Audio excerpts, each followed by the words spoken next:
ಬೆಳಿಗ್ಗೆ ನಿದ್ದೆಯಿಂದ ಎದ್ದಾಗ ಭುಜದಲ್ಲಿ ವಿಪರೀತ ನೋವು ಕಾಣಿಸಿಕೊಂಡ್ರೆ ಹ್ಮ್ ಆ ನೋವಿಗೆ ಕಾರಣ 400 ವರ್ಷಗಳ ಹಿಂದಿನ ಯುದ್ಧದಲ್ಲಿ ಬಿದ್ದ ಬಾಣವ ಏಟು ಅಂತ ಗೊತ್ತಾದ್ರೆ ಹೇಗಿರುತ್ತೆ? ಓಹೋಹೋ, ಇದು ಕೇಳೋಕೆ ತುಂಬಾ ಆಶ್ಚರ್ಯ ಆಗತ್ತೆ. ಹೌದು ಅಲ್ವಾ?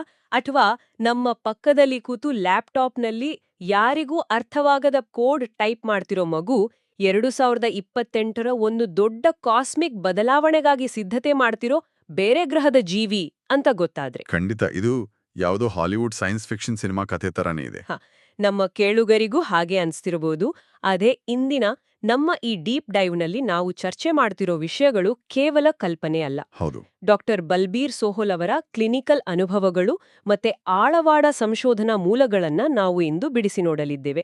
ನಮ್ಮ ಕಣ್ಣಿಗೆ ಕಾಣುವ ಈ ಭೌತಿಕ ಜಗತ್ತಿನ ಆಚೆಗೆ ನಮ್ಮ ದಿನನಿತ್ಯದ ಬದುಕನ್ನ ನಿಯಂತ್ರಿಸುವ ಕಾಸ್ಮಿಕ್ ಸೈನ್ಸ್, ರಹಸ್ಯ ದ್ವಾರಗಳು ಮತ್ತೆ ಮುಂಬರುವ 2028ರ ಭವಿಷ್ಯವಾಣಿಯನ್ನ ನಾವಿಂದು ವಿಶ್ಲೇಷಣೆ ಮಾಡೋಣ. ಈ ವಿಶ್ಲೇಷಣೆ ನಿಜಕ್ಕೂ ನಮ್ಮ ಆಲೋಚನಾ ಲಹರಿಯನ್ನೇ ಬದಲಾಯಿಸುವಂಥದ್ದು. ಇಲ್ಲಿ ಗಮನಿಸಬೇಕಾದ ಅಚ್ಚರಿಯ ವಿಷಯ ಏನಂದ್ರೆ, ಹಾ, ಹೇಳಿ. ನಾವು ಚರ್ಚೆ ಮಾಡ್ತಿರುವ ಪ್ರತಿಯೊಂದು ಅಂಶವೂ ನಮ್ಮ ಅರಿವಿಗೆ ನಿಲುಕದ, ಆದರೆ ದೈನಂದಿನ ಜೀವನದಲ್ಲಿ ನೇರವಾದ ಪರಿಣಾಮ ಬೀರುವ ಶಕ್ತಿಗಳ ಬಗ್ಗೆ ಇದೆ. ನಾವು ಕೇವಲ ಭೌತಿಕ ಜೀವಿಗಳಲ್ಲ, ನಾವೆಲ್ಲರೂ ವಿಶಿಷ್ಟವಾದ ಎಲೆಕ್ಟ್ರೋಮ್ಯಾಗ್ನೆಟಿಕ್ ಶಕ್ತಿಗಳು ಅಂತ ಈ ಮೂಲಗಳು ವಿವರಿಸ್ತವೆ. ಸರಿ, ಇದನ್ನ ಸ್ವಲ್ಪ ಬಿಡಿಸಿ ನೋಡೋಣ. ಸಾಮಾನ್ಯವಾಗಿ ನಾವು ತಗೊಳ್ಳೋ ನಿರ್ಧಾರಗಳು, ನಮ್ಮ ಆಲೋಚನೆಗಳು ಸಂಪೂರ್ಣವಾಗಿ ನಮ್ಮ ಕಂಟ್ರೋಲ್ನಲ್ಲಿದೆ ಅಂತ ಅನ್ಕೊಳ್ತೀವಿ. ಹೌದು, ಅದು ನಮ್ಮ ಸಾಮಾನ್ಯ ನಂಬಿಕೆ. ಆದ್ರೆ ಈ ಮೂಲಗಳ ಪ್ರಕಾರ ನಮ್ಮ ಕಾನ್ಷಿಯಸ್ ಮೈಂಡ್ ಅಂದ್ರೆ ಜಾಗೃತ ಮನಸ್ಸು ಕೇವಲ 8% ಮಾತ್ರ ಕೆಲಸ ಮಾಡುತ್ತೆ. ಕೇವಲ 8? ಹೌದು. ಉಳಿದ 92% ನಮ್ಮ ಸಬ್ ಕಾನ್ಷಿಯಸ್ ಮೈಂಡ್ ಅಥವಾ ಸುಪ್ತ ಮನಸ್ಸಿನಲ್ಲಿದೆ. ಇದನ್ನ ಅರ್ಥ ಮಾಡ್ಕೊಳ್ಳೋಕೆ ಒಂದು ಉಪಮೆ ಕೊಡ್ಬೇಕು ಅಂದ್ರೆ, ಖಂಡಿತ.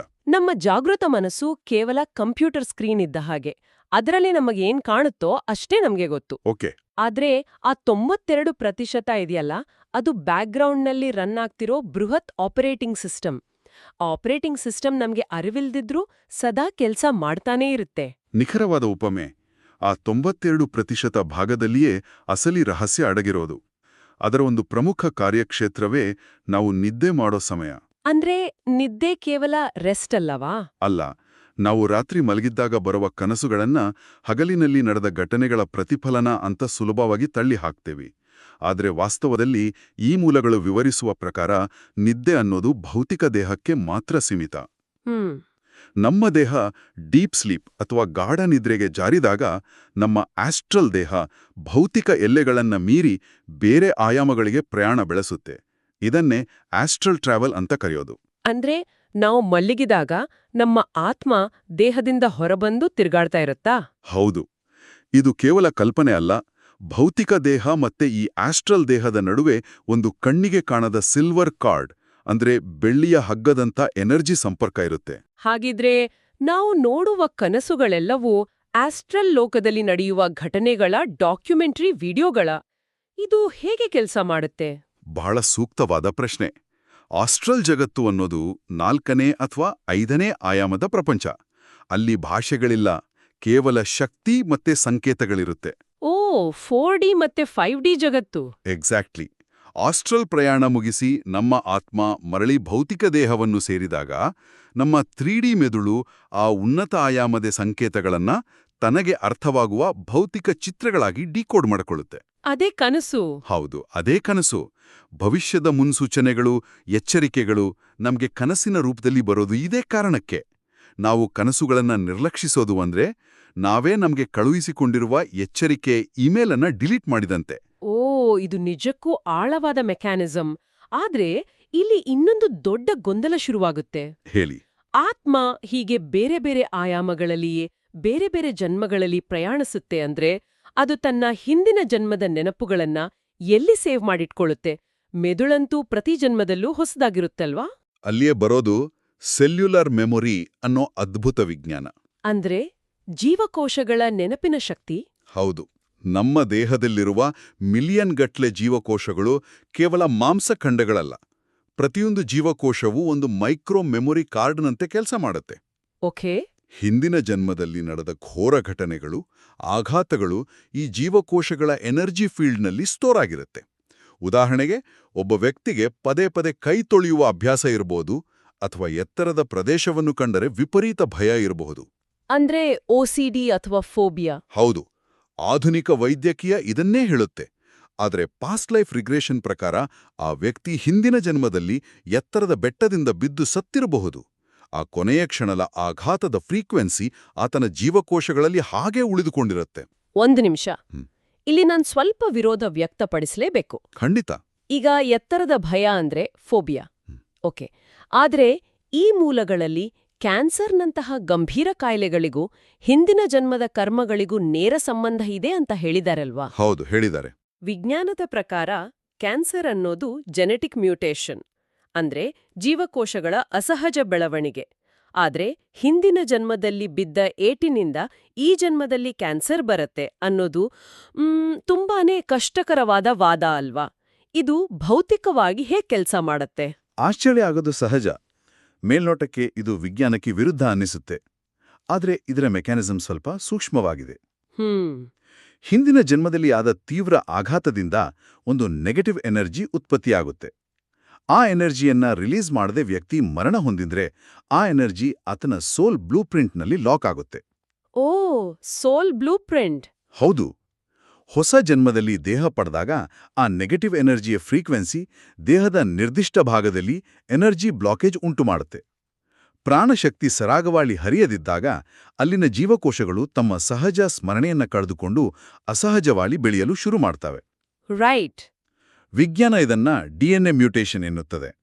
ಆದರೆ ಆ ಮ್ಯೂಟೇಷನ್ಗೆ ಮೂಲ ಕಾರಣವೇ ಈ ಎನರ್ಜಿ ಬ್ಲಾಕೇಜ್ ಎಂಬುದನ್ನ ಈ ಕ್ಲಿನಿಕಲ್ ಮೂಲಗಳು ವಾದಿಸುತ್ತವೆ. ವಾವ್, ಅಂದ್ರೆ ರೋಗದ ಬೇರು ಭೌತಿಕ ದೇಹದಲ್ಲಿಲ್ಲ, ಎನರ್ಜಿ ಬಾಡಿಯಲ್ಲಿದೆ ಅಂತಾಯ್ತು. ಇದೇ ಕರ್ಮದ ಲೆಕ್ಕಾಚಾರದ ಮುಂದುವರಿದ ಭಾಗವಾಗಿ ನಾವು ಹುಟ್ಟುವ ಮುನ್ನವೇ ನಮ್ಮ ತಂದೆ ತಾಯಿಯನ್ನು ನಾವೇ ಆಯ್ಕೆ ಮಾಡ್ಕೊಳ್ತೀವಿ ಅನ್ನೋ ಮಾತಿದೆ. ಹೌದು, ಇದು ಬಹಳ ಮುಖ್ಯವಾದ ಕಾನ್ಸೆಪ್ಟ್. ಇಲ್ಲಿರುವ ಒಂದು ಉದಾಹರಣೆ ನೋಡೋದಾದ್ರೆ, 25 ವರ್ಷಕ್ಕೆ ತೀರಿಕೊಂಡ ಒಬ್ಬ ಮೊಮ್ಮಗ ಮತ್ತೆ 60 ವರ್ಷಕ್ಕೆ ತೀರಿಕೊಂಡ ಅವನ ಅಜ್ಜಿ. ಆ ಅಜ್ಜಿಗೆ ಆ ಮೊಮ್ಮಗನ ಮೇಲೆ ವಿಪರೀತ ದ್ವೇಷ ಅಥವಾ ಆಸ್ತಿಯ ವಿಚಾರದಲ್ಲಿ ಏನೋ ಮೋಸ ನಡೆದಿರುತ್ತೆ. ಮುಂದಿನ ಜನ್ಮದಲ್ಲಿ ಇವರಿಬ್ರು ಬೇರೊಂದು ದೇಶದಲ್ಲಿ ಬೇರೊಂದು ರೂಪದಲ್ಲಿ ಅಣ್ಣ ತಮ್ಮಂದಿರಾಗಿ ಹುಟ್ಟಿ ತಮ್ಮ ಹಳೆಯ ದ್ವೇಷ ಅಥವಾ ಆ ಕರ್ಮದ ಲೆಕ್ಕವನ್ನ ಚುಕ್ತ ಮಾಡ್ಕೊಳ್ತಾರೆ ಅಂತ ಹೇಳಲಾಗಿದೆ. ನಿಖರವಾಗಿದೆ.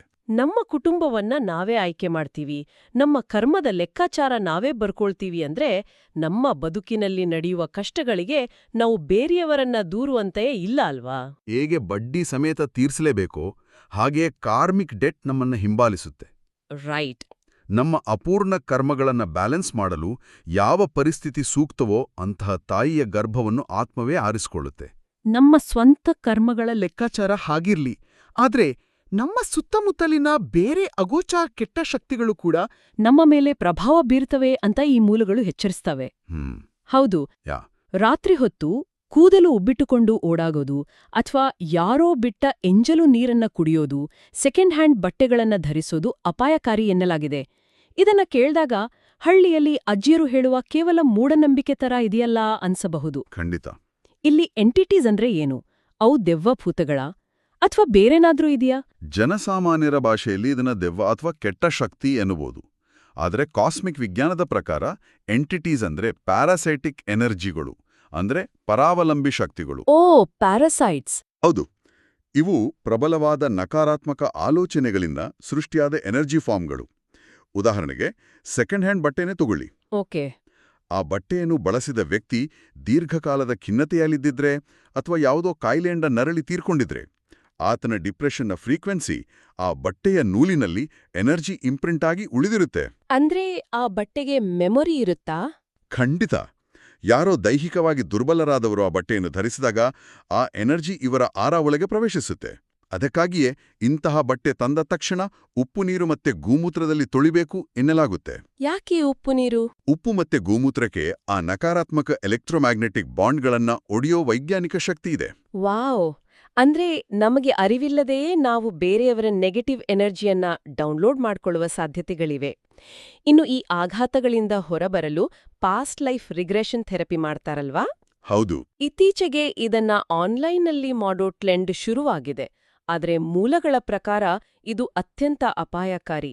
ನನ್ಗನ್ಸೋ ಹಾಗೆ ಆನ್ಲೈನ್ ರಿಗ್ರೆಷನ್ ಮಾಡೋದಂದ್ರೆ ಝೂಮ್ ಕಾಲ್ ಮೂಲಕ ಓಪನ್ ಹಾರ್ಟ್ ಸರ್ಜರಿ ಮಾಡಿದಂತೆ. ಆ ಉಪಮೆ 100ಕ್ಕೆ 100 ಪಾಲು ನಿಖರವಾಗಿದೆ. ನಾವು ಊಹಿಸ್ಕೊಳ್ಳೋಣ, ಆಪರೇಷನ್ ಟೇಬಲ್ ಮೇಲಿದ್ದೀವಿ, ಡಾಕ್ಟರ್ ಎಲ್ಲೋ ದೂರದಲ್ಲಿ ಕೂತು ಸ್ಕ್ರೀನ್ನಲ್ಲಿ ಇನ್ಸ್ಟ್ರಕ್ಷನ್ ಕೊಡ್ತಿದ್ದಾರೆ. ಮಧ್ಯದಲ್ಲಿ ಇಂಟರ್ನೆಟ್ ಕಟ್ ಆದ್ರೆ ಜೀವಾನೇ ಹೋಗ್ಬೋದಲ್ವಾ? ಖಂಡಿತ. ಪಾಸ್ಟ್ ಲೈಫ್ ರಿಗ್ರೆಷನ್ ಕೇವಲ ಮಾತನಾಡುವ ಕೌನ್ಸಿಲಿಂಗ್ ಅಲ್ಲ, ಇದು ಆತ್ಮವನ್ನ ಮತ್ತೊಂದು ಟೈಮ್ ಲೈನ್ಗೆ ಕೊಂಡೊಯ್ಯುವ ಪ್ರಕ್ರಿಯೆ. ರೈಟ್. ರೋಗಿಯು ಟ್ರಾನ್ಸ್ ಸ್ಥಿತಿಯಲ್ಲಿದ್ದಾಗ ಆತನ ಆಸ್ಟ್ರಲ್ ದೇಹವು ಹಿಂದಿನ ಜನ್ಮದ ಯಾವುದೋ ಬೆಟ್ಟದಿಂದ ಬೀಳುವ ಘೋರ ದೃಶ್ಯವನ್ನ ಮರು ಅನುಭವಿಸ್ತಿರುತ್ತೆ. ಆ ಭೀಕರ ಕ್ಷಣದಲ್ಲಿ ಏಕಾಏಕಿ ಪವರ್ ಕಟ್ ಆದ್ರೆ ಅಯ್ಯೋ, ಆ ಆತ್ಮಕ್ಕೆ ಪ್ರಸ್ತುತ ಜಗತ್ತಿಗೆ ಮರಳಿ ಬರುವ ಧನಿಯೇ ಕಡಿತಗೊಳ್ಳುತ್ತೆ. ಆಗ ಆತ್ಮ ಆ ಹಿಂದಿನ ಜನ್ಮದ ಟೈಮ್ ಲೈನ್ನಲ್ಲೇ ಸಿಲ್ಕೊಳ್ಳುವ ಅಪಾಯ ಇರುತ್ತೆ. ಇದರಿಂದ ಭೌತಿಕ ದೇಹ ತೀವ್ರ ಆಘಾತಕ್ಕೆ ಒಳಗಾಗಿ ಪ್ರಾಣವೇ ಹೋಗ್ಬೋದು. ಇದು ನಿಜಕ್ಕೂ ಭಯಾನಕ. ಹೌದು, ಅನುಭವಿ ಥೆರಪಿಸ್ಟ್ ಭೌತಿಕವಾಗಿ ಪಕ್ಕದಲ್ಲಿದ್ರೆ ಮಾತ್ರ ಆ ಪರಿಸ್ಥಿತಿಯನ್ನ ನಿಭಾಯಿಸಿ, ಆ ನೆಗೆಟಿವ್ ಎನರ್ಜಿಯನ್ನ ಹೊಡೆದೋಡಿಸಿ ಆತ್ಮವನ್ನ ಸುರಕ್ಷಿತವಾಗಿ ತರಬಲ್ಲರು. ಹಾಗಾಗಿ ಆನ್ಲೈನ್ ಥೆರಪಿ ಸಾವಿನೊಡನೆ ಸರಸ್ವಾಡಿದಂತೆ.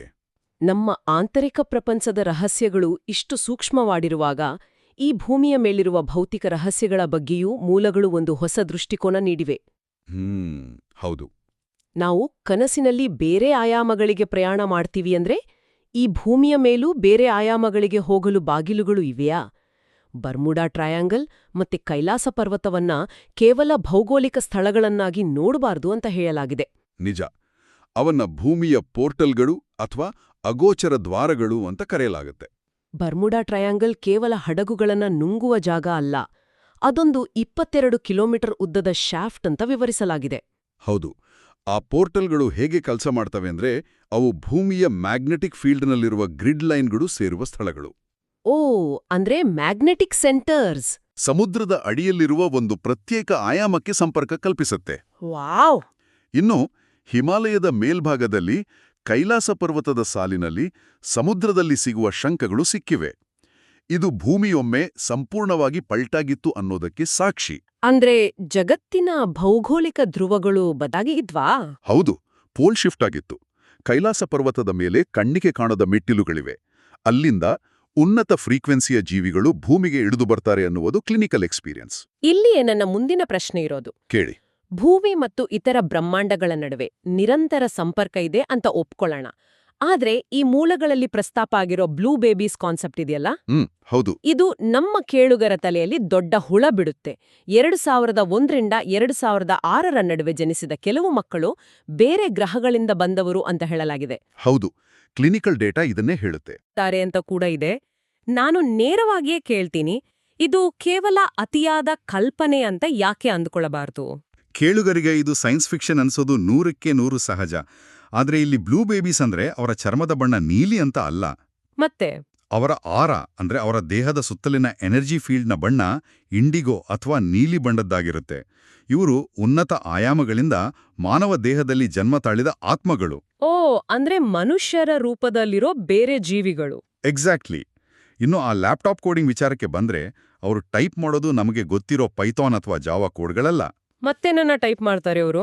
ಲ್ಯಾಪ್ಟಾಪ್ಗಳು ಎಲೆಕ್ಟ್ರೋಮ್ಯಾಗ್ನೆಟಿಕ್ ತರಂಗಗಳನ್ನು ಹೊರಸೂಸುತ್ತೆ. ಈ ಮಕ್ಕಳು ತಮ್ಮ ಕೈಬೆರಳುಗಳ ಮೂಲಕ ಆ ಕೀಬೋರ್ಡ್ ಮತ್ತೆ ಲ್ಯಾಪ್ಟಾಪ್ನ ಮ್ಯಾಗ್ನೆಟಿಕ್ ಫೀಲ್ಡ್ ಅನ್ನು ಬಳಸಿ ತಮ್ಮ ಉನ್ನತ ಫ್ರೀಕ್ವೆನ್ಸಿಯನ್ನ ಭೂಮಿಯ ಗ್ರಿಡ್ಗೆ ಆಂಕರ್ ಮಾಡ್ತಿದ್ದಾರೆ, ಅಂದ್ರೆ ಲಿಂಕ್ ಮಾಡ್ತಿದ್ದಾರೆ. ವಾವ್! ಅಂದ್ರೆ ಭೂಮಿಯ ವೈಬ್ರೇಷನ್ ಅನ್ನೇ ಅಪ್ಗ್ರೇಡ್ ಮಾಡ್ತಿದಾರಾ? ಹೌದು.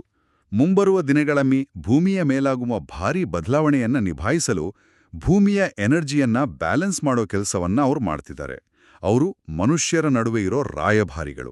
ಇದು ನಿಜಕ್ಕೂ ಆಶ್ಚರ್ಯಕರ. ಇದೆಲ್ಲವೂ ಯಾವುದೋ ಒಂದು ದೊಡ್ಡ ಘಟನೆಗೆ ಸಿದ್ಧತೆ ನಡೆಸುತ್ತಿರುವಂತೆ ಕಾಣ್ತಿದೆ ಅಲ್ವಾ? ಖಂಡಿತ. ಅದೇ ಆ 2028ರ ಮಹಾಘಟನೆ. ಮೂಲಗಳ ಪ್ರಕಾರ 2012ರಲ್ಲೇ ಆಗ್ಬೇಕಿದ್ದ ಆ ಕಾಸ್ಮಿಕ್ ಶಿಫ್ಟ್ ಅನ್ನು ಮಾರ್ಚ್ 2028ಕ್ಕೆ ಮುಂದೂಡಲಾಗಿದೆ ಎನ್ನಲಾಗಿದೆ. ಹೌದು. ಇದು ಪ್ರಪಂಚದ ಅಂತ್ಯವಲ್ಲ, ಬದಲಾಗಿ ನವೀಕರಣ ಎನ್ನಲಾಗಿದೆ. ಈ ನವೀಕರಣ ಅಂದ್ರೆ ಏನು? ಗೆದ್ದಲು ತಿಂದ ಮನೆಯನ್ನು ಒಡೆದು ಅದರ ಪಾಯವನ್ನು ಗಟ್ಟಿ ಮಾಡಿ ಹೊಸದಾಗಿ ಕಟ್ಟುವ ಪ್ರಕ್ರಿಯೆ ಅಂತ ಹೇಳಲಾಗಿದೆ ಅಲ್ವಾ? ಇದು ಹೇಗೆ ನಡೆಯುತ್ತೆ? 2012ರಲ್ಲೇ ಈ ಬದಲಾವಣೆ ಆಗ್ಬೇಕಿತ್ತು. ಆದರೆ ಮನುಷ್ಯನ ಪ್ರಜ್ಞೆ ಇನ್ನೂ ಅದಕ್ಕೆ ಸಿದ್ಧವಾಗಿರಲಿಲ್ಲ. ಹಾಗಾಗಿ ಆ ಸಮಯವನ್ನ ಮುಂದೂಡಲಾಯಿತು. ಓಕೆ. ನವೀಕರಣ ಅಂದ್ರೆ ಹಳೆಯ ಮತ್ತೆ ಭ್ರಷ್ಟ ವ್ಯವಸ್ಥೆಗಳು, ನಕಾರಾತ್ಮಕ ಶಕ್ತಿಗಳು ನಾಶವಾಗಿ ಹೊಸ ಪ್ರಜ್ಞೆಯ ಉದಯವಾಗುವುದು. ಇದರ ಮುನ್ಸೂಚನೆಗಳು ಈಗಾಗಲೇ ಶುರುವಾಗಿವೆ. ಉದಾಹರಣೆಗೆ, ಇತ್ತೀಚಿನ ವಿಮಾನ ಅಪಘಾತಗಳ ಬಗ್ಗೆ ನೀವು ಕೇಳಿರಬಹುದು. ಇದು ಕೇವಲ ತಾಂತ್ರಿಕ ದೋಷವಲ್ಲ. ಭೂಮಿಯ ಮ್ಯಾಗ್ನೆಟಿಕ್ ಫೀಲ್ಡ್ನಲ್ಲಿ ಆಗ್ತಿರುವ ಬದಲಾವಣೆಗಳಿಂದ ವಿಮಾನದ ನ್ಯಾವಿಗೇಷನ್ ಸಿಸ್ಟಮ್ಗಳು ಗೊಂದಲಕ್ಕೊಳಗಾಗ್ತಿವೆ. ಓ, ಮ್ಯಾಗ್ನೆಟಿಕ್ ಶಿಫ್ಟ್ನ ಪರಿಣಾಮ ಇದು. ಹೌದು. ಅಮೆರಿಕಾದ ಕ್ಯಾಲಿಫೋರ್ನಿಯಾದಲ್ಲಿನ ವಿಪರೀತ ಹವಾಮಾನ ವೈಪರೀತ್ಯಗಳು ಇದೇ ಭೂಮಿಯ ಶಿಫ್ಟಿಂಗ್ನ ಸಂಕೇತ. ಅಷ್ಟೇ ಅಲ್ಲ, ಭವಿಷ್ಯದಲ್ಲಿ ಗಾಳಿಯ ಮೂಲಕ ಹರಡುವ ಹೊಸ ರೀತಿಯ ಲಂಗ್ ಕ್ಯಾನ್ಸರ್ ಬರಲಿದೆ ಎಂಬ ಎಚ್ಚರಿಕೆಯೂ ಇದೆ. ಶ್ವಾಸಕೋಶದ ಕಾಯಿಲೆ. ಹೌದು, ಏಕೆಂದರೆ ಶ್ವಾಸಕೋಶವು ಪ್ರಾಣಶಕ್ತಿಯನ್ನ ಹೀರಿಕೊಳ್ಳುವ ಕೇಂದ್ರ. ಗಾಳಿಯ ಮೂಲಕ ಬರುವ ರೋಗ, ಭೌಗೋಳಿಕ ಬದಲಾವಣೆಗಳು ಇವೆಲ್ಲದ ನಡುವೆ ಮನುಷ್ಯನಿಗೆ ಉಳಿಗಾಲವಿದ್ಯಾ? ಈ ನವೀಕರಣದ ಸಮಯದಲ್ಲಿ ದೇವಸ್ಥಾನಗಳಿಗೆ ಹೋಗಿ ಕೋಟಿಗಟ್ಲೆ ದುಡ್ಡು ಖರ್ಚು ಮಾಡಿ ಪೂಜೆ ಮಾಡೋದ್ರಿಂದ ನಮ್ಮನ್ನ ನಾವು ಕಾಪಾಡ್ಕೊಳ್ಬೋದಾ? ಇಲ್ವೇ ಇಲ್ಲ. ಈ ಜಗತ್ತಿನ ಯಾವುದೇ ಸಂಪತ್ತು ಅಥವಾ ಬಾಹ್ಯ ಪೂಜೆಗಳು ನಮ್ಮನ್ನು ಕಾಪಾಡಲು ಸಾಧ್ಯವಿಲ್ಲ ಅಂತ ಮೂಲಗಳು ಸ್ಪಷ್ಟವಾಗಿ ಹೇಳುತ್ತವೆ. ಹಾಗಾದ್ರೆ ನಮಗೆ ರಕ್ಷಣೆ ಹೇಗೆ? ಈ ಮಹಾ ನವೀಕರಣದ ಸಮಯದಲ್ಲಿ ನಮ್ಮನ್ನು ರಕ್ಷಿಸುವ ಏಕೈಕ ಕವಚ ಅಂದ್ರೆ ನಮ್ಮ ಆರ ಮತ್ತೆ ನಮ್ಮೊಳಗಿನ ಮನುಷ್ಯತ್ವ. ನಾವು ಆೌರಾ ಅನ್ನ ಹೇಗೆ ಹೆಚ್ಚಿಸಿಕೊಳ್ಳೋದು? ದೈವಿಕ ಶಕ್ತಿಗಳು ನಮ್ಮನ್ನ ಪರೀಕ್ಷಿಸುವ ರೀತಿಯೇ ಬೇರೆ. ಅವರು ಯಾವ ರೂಪದಲ್ಲಾದ್ರೂ ಬರ್ಬೋದು. ಉದಾಹರಣೆಗೆ, ರಸ್ತೆಯಲ್ಲಿ ನಾವು ಕಾರ್ನಲ್ಲಿ ಹೋಗುವಾಗ ಗಾಜು ತಟ್ಟುವ ಭಿಕ್ಷುಕನ ರೂಪದಲ್ಲಿ ಆ ದೈವಿಕ ಶಕ್ತಿ ಬಂದು ನಿಂತಿರ್ಬೋದು. ಓ, ನಾವು ಅವರಿಗೆ ಕರುಣೆಯಿಂದ ಸ್ಪಂದಿಸ್ತೀವೋ ಅಥವಾ ಅಹಂಕಾರದಿಂದ ಬೈದು ಕಳುಸ್ತೀವೋ ಎಂಬುದರ ಮೇಲೆ ನಮ್ಮ ಕರ್ಮ ನಿರ್ಧಾರವಾಗುತ್ತೆ. ನೈಜ ಮಾನವೀಯತೆ, ಕರುಣೆ ಮತ್ತು ಯಾವುದೇ ಸ್ವಾರ್ಥವಿಲ್ಲದೆ ನಾವು ಮಾಡುವ ಚಿಕ್ಕ ಚಿಕ್ಕ ಒಳ್ಳೆ ಕೆಲಸಗಳು ನಮ್ಮ ಹೃದಯದ ಸುತ್ತ ಒಂದು ಪ್ರಬಲವಾದ ಎಲೆಕ್ಟ್ರೋಮ್ಯಾಗ್ನೆಟಿಕ್ ಶೀಲ್ಡ್ ಅನ್ನು ಸೃಷ್ಟಿಸ್ತವೆ. ಅದೇ ಆೌರಾ. ಹೌದು, ಅದೇ ಔರ. ಆ ಶುದ್ಧವಾದ ಔರ ಇರುವವರನ್ನ ಪ್ರಕೃತಿಯೇ ರಕ್ಷಿಸುತ್ತೆ. ಅಂದ್ರೆ ಇದು ನಮ್ಮ ಆತ್ಮದ ಸುತ್ತ ಕಟ್ಟಿರುವ ಒಂದು ಕಾಸ್ಮಿಕ್ ಫೈರ್ವಾಲ್ ಇದ್ದಾಗೆ ಅಲ್ವಾ? ನಿಜಕ್ಕೂ ಇದೊಂದು ಮೈನವೀರೇಳಿಸುವ ಚರ್ಚೆ. ಖಂಡಿತ. ನಾವು ಆರಂಭದಲ್ಲಿ ಮಾತನಾಡಿದ 97% ಸಬ್ಕಾನ್ಷಿಯಸ್ ಮೈಂಡ್ನ ರಹಸ್ಯ, ಕನಸಿನ ಆಸ್ಟ್ರಲ್ ಟ್ರಾವೆಲ್, ನಮ್ಮ ಜೀವಕೋಶಗಳಲ್ಲಿ ಅಡಗಿರುವ ಹಿಂದಿನ ಜನ್ಮದ ಕರ್ಮಗಳ ಬ್ಯಾಂಕ್ ಬ್ಯಾಲೆನ್ಸ್, ಹೌದು, ಹಾಗೆಯೇ ಪ್ಯಾರಾಸೈಟ್ ಎಂಟಿಟೀಸ್, ಆನ್ಲೈನ್ ಥೆರಪಿಯ ಅಪಾಯಗಳು, ಬರ್ಮುಡಾ ಟ್ರಯಾಂಗಲ್ನಂತಹ ಪೋರ್ಟಲ್ಗಳು, ಏಲಿಯನ್ ಕೋಡಿಂಗ್ ಮಾಡ್ತಿರೋ ಬ್ಲೂ ಬೇಬೀಸ್ ಮತ್ತೆ ಮುಂಬರುವ 2028ರ ಭೂಮಿಯ ಮಹಾ ನವೀಕರಣ. ಡಾಕ್ಟರ್ ಬಲ್ಬೀರ್ ಸೋಹಲ್ ಅವರ ಈ ಮೂಲಗಳು ನಾವು ನೋಡುವ ಜಗತ್ತು ಕೇವಲ ಭ್ರಮೆ ಅಂತ ಕಣ್ಣಿಗೆ ಕಟ್ಟುವ ಹಾಗೆ ವಿವರಿಸಿವೆ. ಖಂಡಿತ. ಇದು ನಮ್ಮ ಪ್ರತಿಯೊಂದು ಆಲೋಚನೆಯೂ ಒಂದು ಶಕ್ತಿ ಅನ್ನೋದನ್ನ ನೆನಪಿಸುತ್ತೆ. ದ್ವೇಷ, ಕೋಪ, ಕರುಣೆ, ಪ್ರೀತಿ ಇವೆಲ್ಲವೂ ಕೇವಲ ಭಾವನೆಗಳಲ್ಲ, ಅವು ಬ್ರಹ್ಮಾಂಡದಲ್ಲಿ ರೆಕಾರ್ಡ್ ಆಗುವ ಫ್ರೀಕ್ವೆನ್ಸಿಗಳು. ಹೌದು. ನಮ್ಮ ಇಂದಿನ ಈ ಡೀಪ್ ಡೈವ್ ಮುಗಿಸುವ ಮುನ್ನ ಒಂದು ಆಳವಾದ ಪ್ರಶ್ನೆಯನ್ನ ನಮ್ಮ ಕೇಳುಗರ ಚಿಂತನೆಗೆ ಬಿಡ್ತಿದ್ದೀನಿ. ನಮ್ಮ ಆತ್ಮ ಪ್ರತಿಯೊಂದು ಆಲೋಚನೆಯನ್ನ, ಪ್ರತಿಯೊಂದು ಕರ್ಮವನ್ನ ಒಂದು ಕಾಸ್ಮಿಕ್ ಪೆನ್ ಡ್ರೈವ್ನಂತೆ ಸೇವ್ ಮಾಡಿಟ್ಕೊಳ್ಳುತ್ತೋ? ಹೌದು. ಮತ್ತೆ ಆ ಡೇಟಾ ನಮ್ಮ ಜೀವಕೋಶಗಳಲ್ಲಿ ಮುಂದಿನ ಜನ್ಮಕ್ಕೂ ಕ್ಯಾರಿ ಆಗತ್ತೆ ಅಂದ್ರೆ, ಈ ಕ್ಷಣದಲ್ಲಿ ನಾವೆಲ್ಲರೂ ನಮ್ಮ ಆ ಕಾಸ್ಮಿಕ್ ಪೆನ್ ಡ್ರೈವ್ನಲ್ಲಿ ಎಂತಹ ಡೇಟಾವನ್ನ ಸೇವ್ ಮಾಡ್ತಿದ್ದೀವಿ?